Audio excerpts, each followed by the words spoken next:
Friends, we have driven the 911 Turbo S. We have driven the Corvette Z06. But I feel we have some unfinished business to tend to in the sub 3-second club.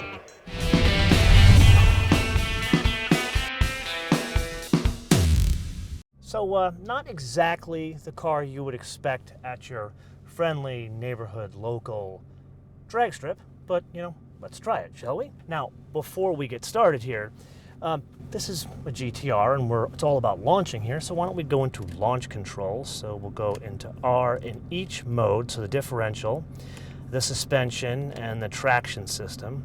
So basically this is the most we can get in terms of efficiency in launching. So now, the way this Christmas tree thing works here is once we break the first beam, the system says you're pre-stage, but then you get fully into the beam and that's telling you, okay, get ready, there's not much more time. So it starts counting down 3 yellows and 1 green. So with that, let's roll in here and then set the launch control. I think this is going to be fun. Pre-stage, stage, 4,000 RPM, and go!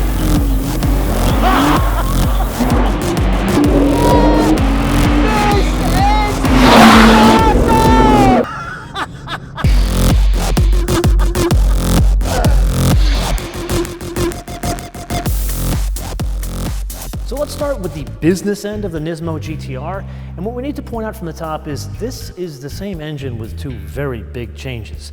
The first is Nissan is taking a page out of the AMG book in that all of the Nismo GTR engines are going to be hand assembled by one of 4 Takumi's craftsmen. In this case, it was Nomobitsu Gozo, and what Gozo-san does is he oversees a group of craftsmen to bring one engine to completion.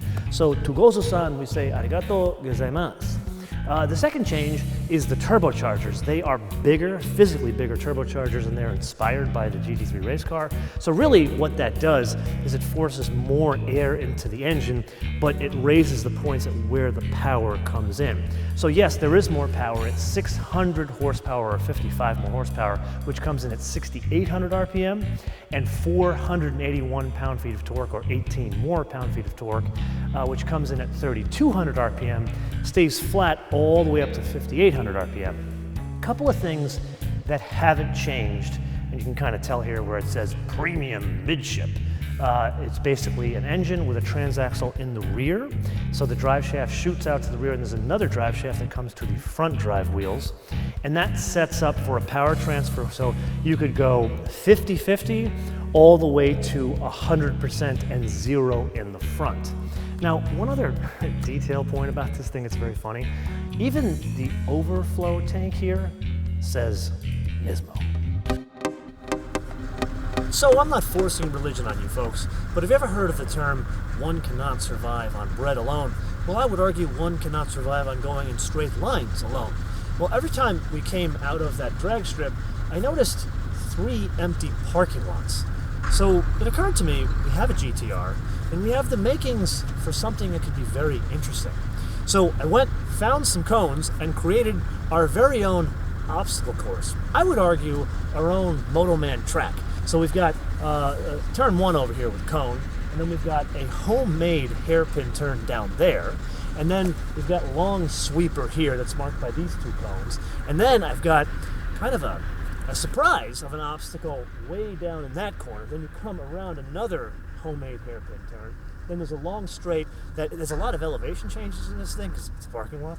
And then you come around here, a bit of an S-curve, and then this is probably the most interesting part of the track. The gantry where you exit the drag course, that is part of our race course. It's about that wide. So why don't we go and have some fun.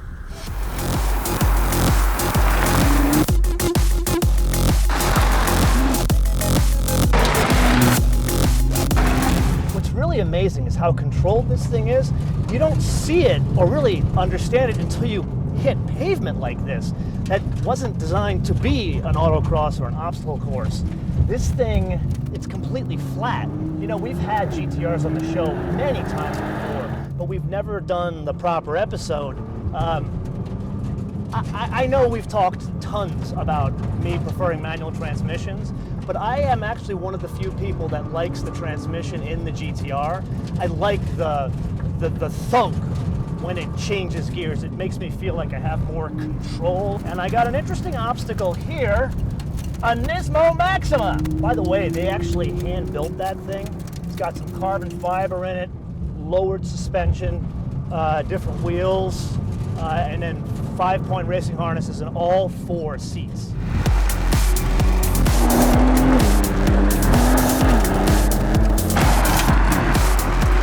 So you guys know that me and Gene and I love to put cars on the rack.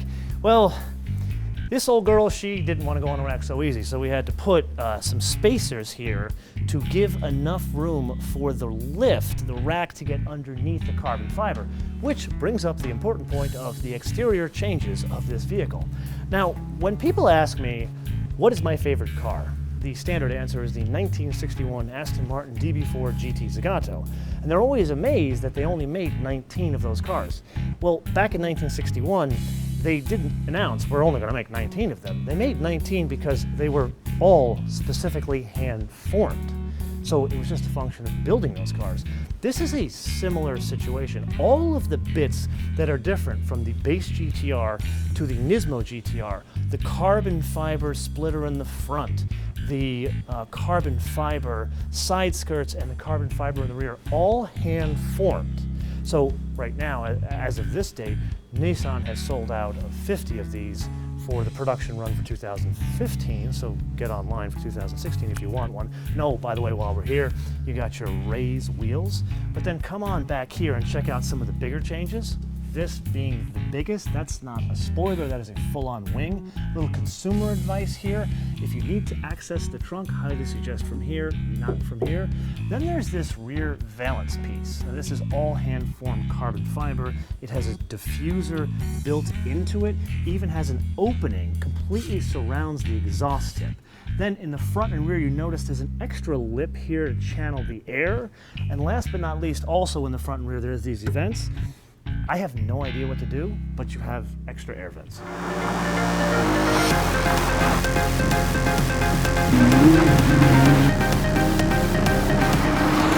I tell you, as I spend time doing this, it makes me think, you know what? I think I should call Darren and say, hey, you need to put me in that GT Academy. At least let me go around a couple of times with Jan the man and have him teach me how to go around this thing faster, because I timed myself.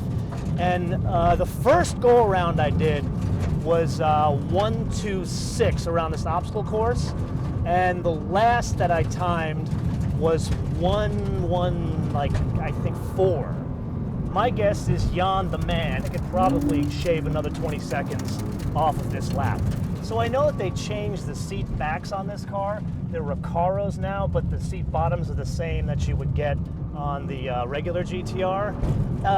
Yeah, there's a little bit more lateral support on your back, but you could use a bit more on the seat bottoms. I think the whole seat should have been changed, much like the Z Nismo was.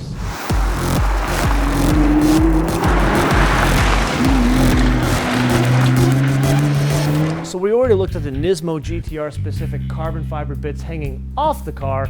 Now let's look at the Nismo GTR Specific bits that are underneath the car. Actually, first let's start with the bits that haven't been changed. The brakes. These are the same brakes that you would have fitted to a standard GTR, even down to the brake cooling ducts that are in the front and the rear.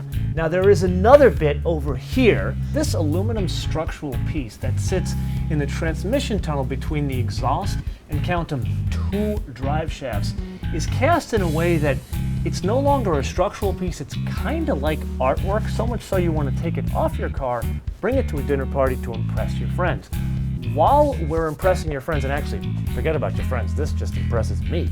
We're not going to play an options game with this car because there is only one option, and this particular vehicle has it fitted to it.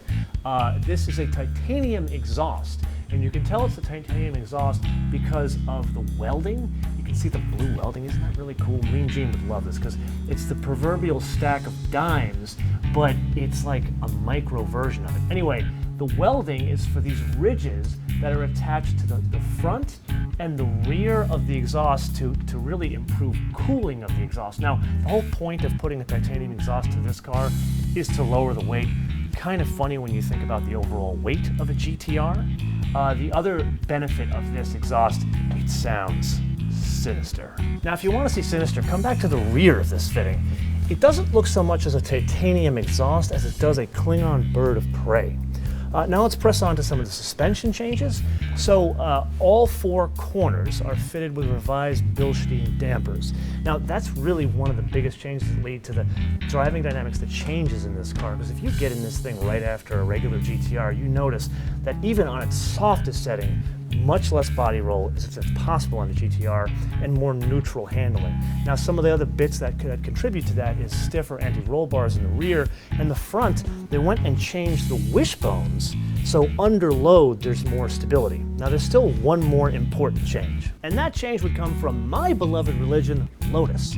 So if you were to look at the construction of a base GTR, specifically the steel pieces of the body in white, they are constructed through a series of spot welds and just a wee bit of adhesive bonding. But in the Nismo GTR version, there is a lot more adhesive bonding. Now, if you really think about it, you could buy a base off-the-rack GTR, take it to a tuner, and have them turn it into insanity for you. But the advantage that Nismo has in this case is they've seen the car naked, so they could put more like high-tech adhesive bonding in bits that a tuner couldn't get to. Get it?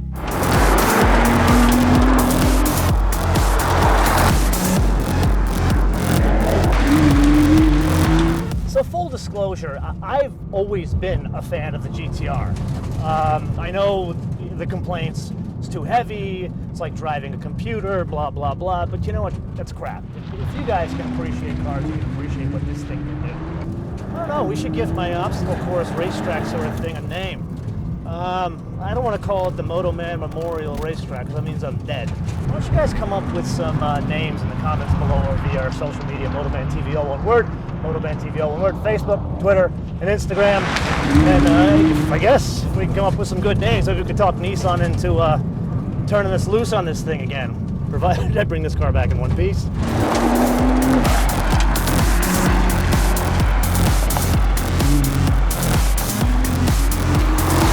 So in summary, what do we got? Well, not much of a surprise. We knew this thing would be stupid fast. But let's think of it this way. A spectrum of a street car on this side and a track car on this side. And really, if you were to spend a lot of time with a 911 Turbo S or a C7 Z06, that would be closer to the street car side. I mean, yeah, those are mental patients as well, but they have a side to them where they're more, if I dare I say, docile, where you could drive them every day and you wouldn't know really how ridiculously fast they are. Where this car is clearly over to the track side of things. Not completely there, but really close. And that's all a function of bigger turbos and the body cladding being so much lower. You have to really think about where you go with this car, because like parking lots are an obstacle with the splitter being so low in the front and it all being hand-laid carbon fiber.